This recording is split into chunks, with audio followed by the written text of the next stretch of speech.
nta bushobozi na buke ufite bwo kuba wanca mu gihugu wowe. Igihugu ntago ari icyaso, igihugu ni cy'abanyarwanda bose nta numwe uvuyemo.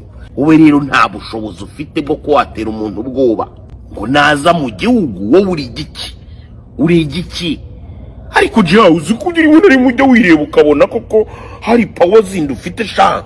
Ubutinganyi ntibuzagushuke ngo urengere sha.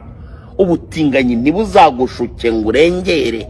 Hari ibyo uvuga nkabona none watangiye kurenga imirongo. Ninjye tura nka jihad isigaye yica abantu mu gihugu.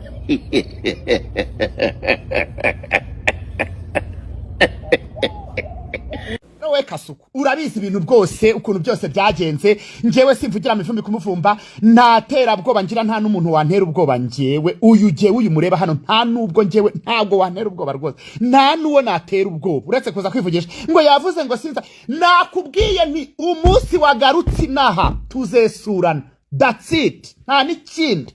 Njewe umuntu yamvuze ntaribi kuko nanjye simvuga abandi, ariko nimwigire hina simba cagutinda hano. Abantu mubyibuka neza turi mu bikorwa byo gufasha.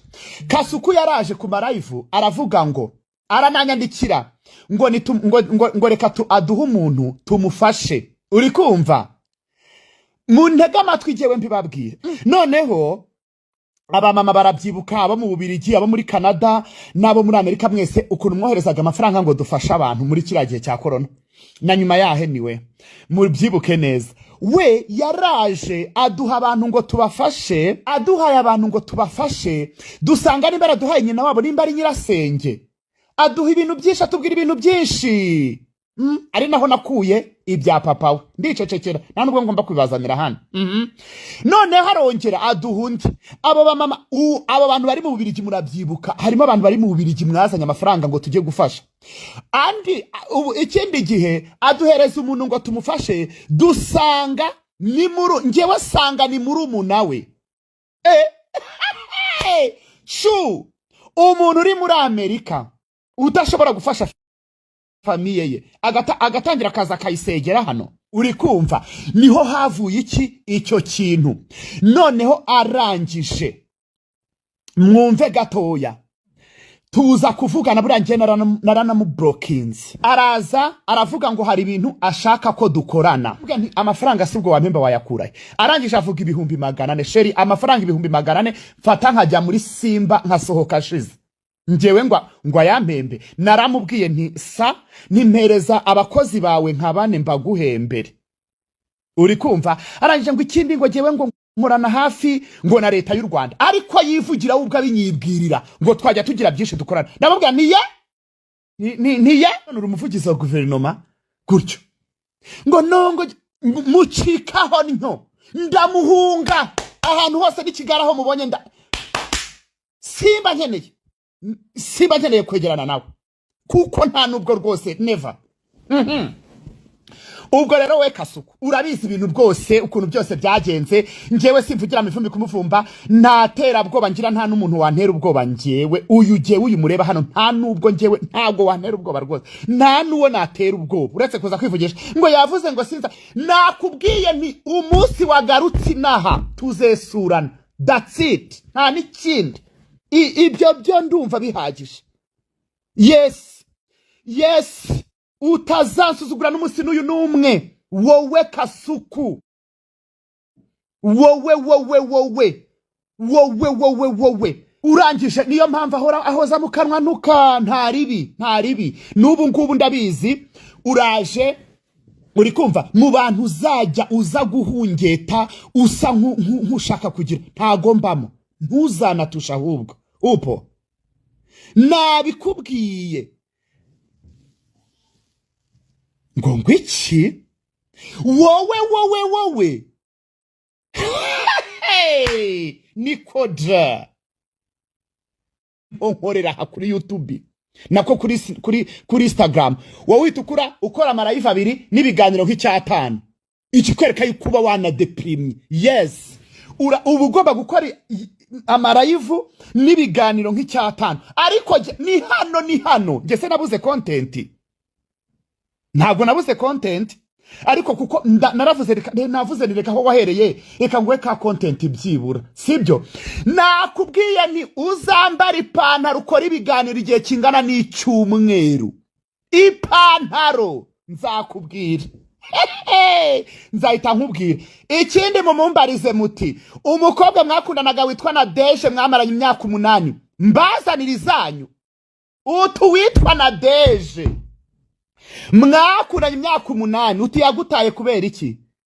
yagutaye kubera iki we utajija unatahaya ubwo jewe rero ubu ngubu rero muravuga ngo sho nibwo zigitangira uwitwa Nadege mwakundanye imyaka 8 mwapfuye iki yagutaye kubera iki nikoda na sheri nta muntu wamfungisha sheri humura muhumure nta wamfungisha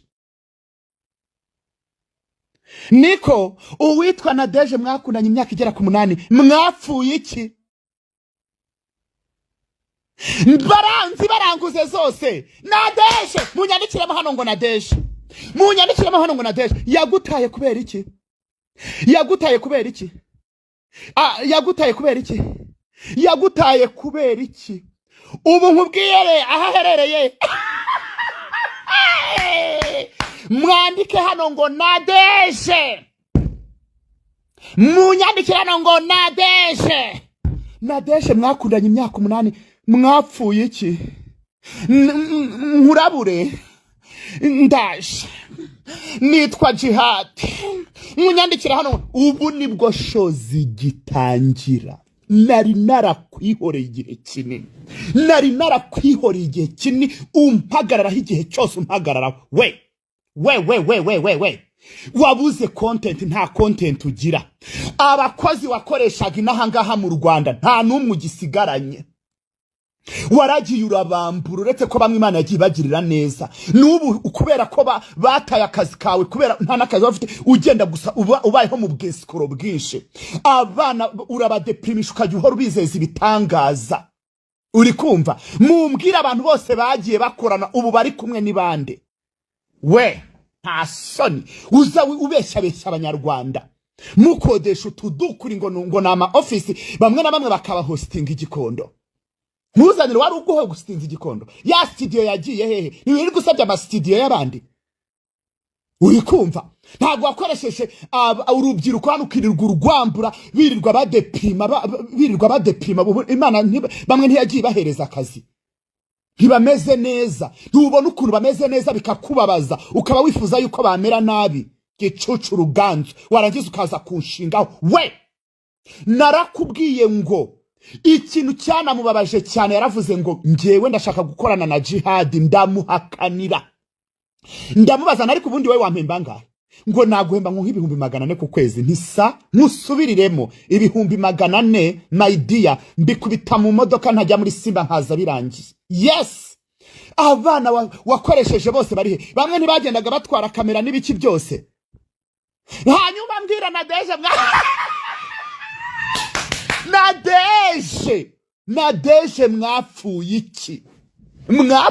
iki icyo cyo nicyo ngusaba we Kasuku mbere yuko uza no kumpagararaho nta soni uribuka dufasha bene wanyu tukabafungurira mwene nyoko murumuna wawe tukamufasha inzara igiye kumutsinda mu nzu uri kumusabira ugira ngo ni rubanda uri gusabira kumba ari murumuna wawe kamani nyogoseye kamani nyoko wanyu ntago waruraho risiba twisitwe twabafashaga we rekanze noneho sasa nta soni warangiza ukaza kumpagararaho ariko iza Nadege zozo nzazibazanira hano abashu muhumure nta soni mwapfuye iki Nadege da buretse gato aho yahereye kumureka sibiki kumureka ibiki aho yahereye ngo njewe ngo ibiki nibiki mu bantu wirirwa uvuga bakaceceka wahereye kera ugenda winjira mu famiye y'abantu yatuku tukafamiye z'abantu ugira gute njewe tebisoboka uzaze kumpagararaho ntuza kuko njemba ngomba kuguha show of course njemba ngomba kugira ngo unabone udufaranga sibyo kubera yuko utanamvuze ntago wakurikirwa utamvuze nta muntu wagukurikira, wowe utamvuze ntiwakurikirwa, ariko njyewe Jihad wumve nta nubwo nshobora kugufata ngo ngushyire mu kiganiro cyanjye byibura n'umunota umwe, wumva ukuntu unaciriritse imbere yanjye, uri igicucu ganzo, warangiza ukaza we Jihad bra bra bra bra, niko ngo Jihad wamutingagiwe, niko Nadeje mwapfuye iki? Numara kubwira abanyarwanda icyo wapfuye na Nadeje, nzagusubiza nutakibabwira nzaza hano nkibibwirire. Nta soni aho umuntu aba yakwihoreye urazi ugatuka buri giti n'umugenzi. Njyewe kuvuga simbyanze, ndavuga pe, nanjye mvuga, abandi mujye muza nanjye mumvuge, ariko hari igihe mukabya buriya mujye munareba, hari n'abantu ntajya nsubiza mwarabonye. Wowe rero nkubwire Kasuku ukuntu ufite agaciro nka kabajiya imbere yanjye, ukuntu ufite unganya agaciro nka kabajiya. Nje nkora live y'iminota 30, ukora live ugakora na TikTok, ukajya no gukora ikiganiro, ukongera ukicika Jihad mureba, Jihad w'umutinganyi, Jihad narakubwiye ngo paka upfuye nzakuzengereza mu mutwe paka, kuko nzahora mu mutwe wawe nk'isereri. Uri gukora ibiganiro kirasiku, ndashaka kuza buri weekend nzajya nzangutemo nguhereze ka content. Ufite agaciro nka kabajiya imbere yanjye, bajiya unazijuye. Umva icyambere nkubwira, utamvuze abantu ntago bashobora kuza kukureba. Niyo nakora ikiganiro sinagushyira kuri thumbnail yanjye, wumve ko ntanagushyira kuri thumbnail yanjye, wumva agaciro gacu ufite. Sinagushyira kuri thumbnail yanjye kubera yuko niyo sinshobora kwicara mu kiganiro ngo nkuvuge, ntago bishoboka. Live nzajya nzanguhereze ka content utware, mpereze n'abandi hano bagende bikorera utuntuze biri codingira. Uri kumva? Njyewe sinshobora uza nabaze nawo Kim, ntiwiri gutera ubwoba abantu nguza bakubitisha imitwe, ntago bihari, ibyo byose ntibihari, kubera yuko bagutaye bakubuka. Urinda ushyiraho ngaho, nushobora gukoresha abakozi ubasha guhemba. Abantu bose bakoze iwawe warabishyuye, nibonye wowe abantu bose bakoze iwawe warabishyuye. Igihe cyose Jihad nje ndababwiye ngo utanavuze ijambo ngushyiremo Jihad nta nubwo wahumeka. Ikikubwira ko naguteye depression, njyewe umva urwaye taki yanjye nyine ugomba kwivura, wandushiwe. Uri kumva Kasu umva, sindanakubwira kuko nshobora no gufata ama video yawe yose wirirwa uraho ngaho wacyuzinga umuntu kuyatwara muri ambassade ya Amerika n'ejo mu gitondo. Kasu ntunatushe rwose icyo rwose, kandi hari umunsi nzabyuka gutya byagubutse nkayajyanayo, tuzarebana cyandi i Kigali. Utamvuze ntiwabona content,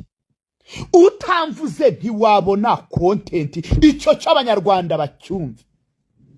Nzabatama ibya Nadeje nimwiturize. Kasu barawe Jihad rero ese ubundi ukora ryari ko abandi banyamerika baba bari mu kazi, uragakora se ukagera amasuka kamaramo kangahe? Uba waga ubundi nkubaza ukora ryari? Ubundi uzamba barira umbwire ukora iki ko mwirirwa muza mubaza abantu ariko ubundi abantu bakora iki? Nabikubwiye ngo aho muri Amerika wirirwa ubwera Kasu, njyewe nabikubwire neza, hari igihe nzabyuka byagubutse, nzahita afata ama video yawe uri kunduka, kuko njyewe nanjye ntwara yanjye, ubundi turebane. Nzabazanira iby'amatwi ya nyatarumva, Nadeje mwapfuye ikidada.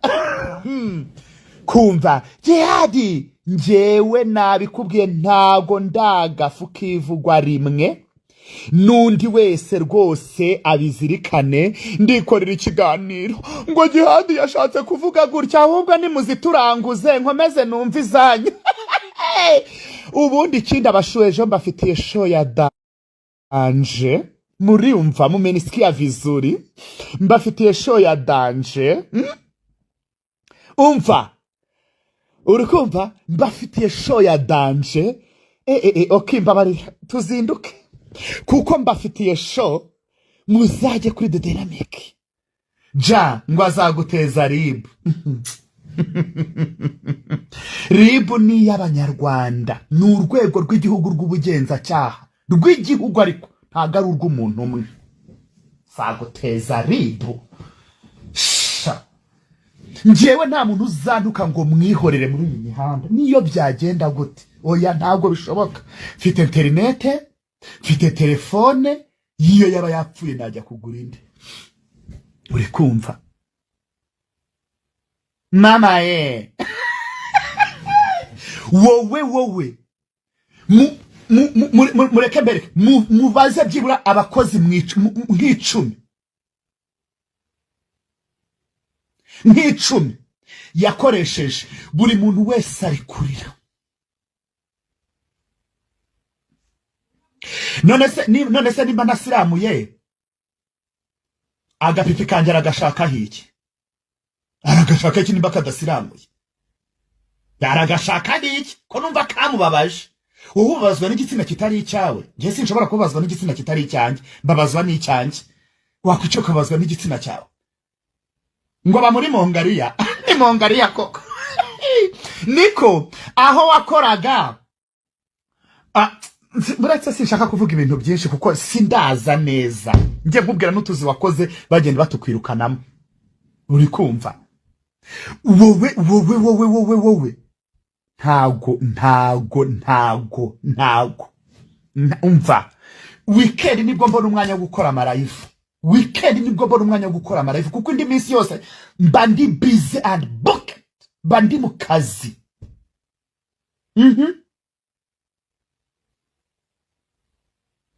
Urumva? Ese ubundi this way ngo agapipi ngo kadashira. Umuntu w'umugabo arazwi ishinga nuko igitsina cy'undi mugabo kidasiramuye. Ahubwo ufite ikibazo wowe, ufite ikibazo. Ntabwo nzahantaba, ufite ikibazo. Mbabarira nkubaze, umuntu w'umugabo ushobora kwicara nkahangayikishwa n'igitsina cy'umuntu hano kidasiramuye ngo nkikoreshe iki se?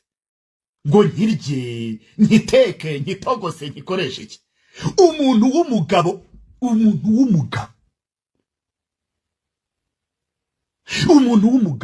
ashobora kurazwa ishinga n'igitsina cy'umuntu kidasiramuye? Tujye tubwizanya ukuri ngo gikoreshe iki se da? Ahubwo bagufate bagucungire hafi.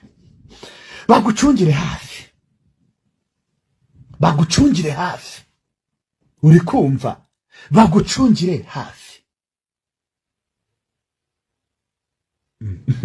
Ariko mbabazi, uwo nise umuntu, uwo nise imifupa ninde? Uwo nise imifupa ninde? Niko uwo muntu witwa gutya nanjye mumunyereke dukomeze. Ubu ntabwo ushobora gushyira ngo jihadi umutinganyi.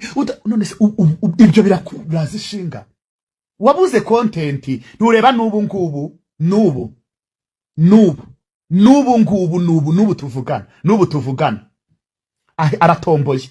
Jihad aramvuze, ubwo Jihad amvuze reka nkwereke, reka nshyireho. Umara icyumweru wambaye ipantaro ukora ibiganiro, icyumweru kandi wambara ipantaro zihinduye, utambara imwe. Umara icyumweru wambara ipantaro ukora ibiganiro buri munsi umvuga, sibyo? Kandi ipantaro idasa nk'iyo wambaye ejo. Nuzibona uzangaye. Ufite ubwo bushobozi bwazo. Wabuze amafaranga yo kwishyura abana babandi, warabambuye, baranakwihoreye, wirirwa bagendaho babuze ibwami no ku karubanda. Warabambuye barakwihorera. Urumva? Urabambura, baraceceka, bagerageza kurwana n'ubuzima, babaho. Ugira ishyari, nicyo kibazo cyawe. Uri umunyeshyari, uri nenugu, uri nakasajya, uri umunyeshyari mubi wowe uzanicwa n'ishyari ryawe. Ibyiza rero uri kumva, ibyiza wareka ishyari. Nubona ipantaro shaho nakubwiye ni nkeneye ndabigusabye. Njyewe mbikubwiriye hano kuri live kuko sinshobora gukora ikiganiro abashuba zicara ku gasonga bugari ngo baze bumve. Baba bagomba kuza hano mu busutwa burenze. Ukore ikiganiro icyumweru cyose uvuga ntari buntuka uko ushaka. Untuka wambara ipantaro kandi ipantaro ni wambara niyo pantaro ujye wambara ipantaro kuwa mbere imwe, kuwa kabiri, kuwa gatatu itandukanye niyo wambaye. Ipantaro byibura 7 mu cyumweru, 7 icyo nugikora umunsi wakoze icyo kintu ukambara ipantaro kuwa mbere kugera ku cyumweru unahindura nyine ugaragara nyine nk'umuntu uri gukora ibiganiro nyine utange show. Apana guhora muri ziriya jipe kilote. Nubona ni wambara ipantaro ugakora ikiganiro kuwa mbere kuwa kabiri uhindura, nzava mu nzira. Nzava mu nzira. Ntabwo uzongera kumva nongeye no kukuvugaho. Nuzibona mwaragiza ngo murusha abantu ngo kwambara ngo murambara mwambara ikisi. Sipirika mushaka unakubita muri urukweta pana twatundi tuba duhengamye. Buri munsi uhindura n'urukweto sha.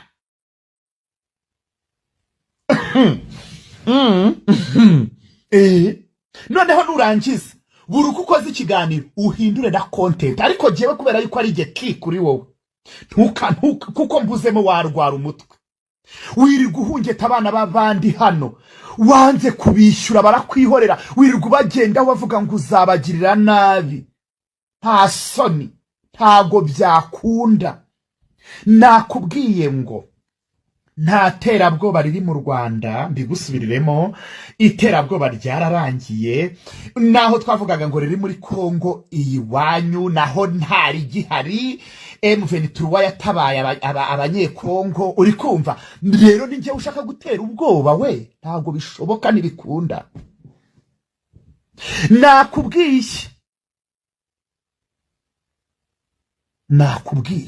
wowe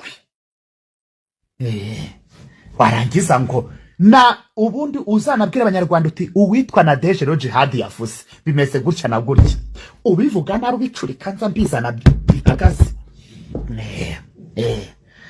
None narangiza ngo Jihadi nta cyabaye. Njyewe wowe ubu nureba urakora ikiganiro urahita ukora live wongere ukore TikTok ushutinga ikiganiro ni uryama wongere ugire ushutinga ikiganiro nurya paka ugomba gukora ibiganiro. Kandi abasaba hano mujye mugenda mubikurikire mu mwumve mumufashe mumuteze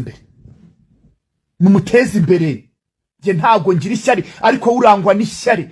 Abana baraguhunze bishakira ubuzima, warabambuye warabadeprimishije. Cyangwa nkuzanira umwe kuri umwe baguparikire hano. Muri kumva wowe kora ibyawe nundakora ibye. Sindaza n'umunsi numwe wakoze ikiganiro ngo mvuge ngo Kasuka ibintu yashatse kuvuga nibi kuko ntabyo mbanzi. Kuko ibintu uvuga rwose content yawe nta nahantu ihuriye n'iyanjye. Content yanjye nta hantu ihuriye n'iyanjye. Ntaho pe. Ntaho.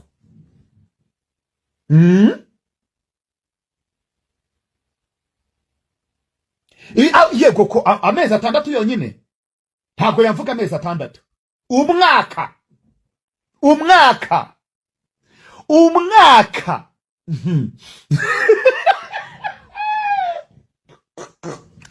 ntago ngugwi amezi 6 makeya akazacuruza ate satamvuze. Ariko kubu ngewe 30 minutes nihaye irarangiye. Icyo ngicyo nicyo kintu mbabwiye mwabantu mwe uwapfuye yarihuse. Nakubwiye ni reka kwambara izo jipe kilote. Umenisikia vizuri reka kwambara izo jipe kirotsi. Ubundi kuwa mbere ipantaro, kuwa kabiri ipantaro itari nk'iyo wambaye, ubundi ukora ikiganiro. Sha turebe. Ibintu muba mugira ngo muba mushaka kuza mwiyenza. Hanyuma umuntu witwa Nadege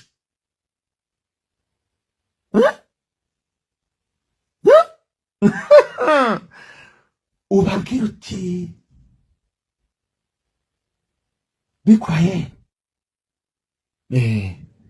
tiwe cyangwa nzaze nkwibwire noneho n'ibyo arimo. Ya mwapfuye iki? Nadege naza mubambikira ipantaro.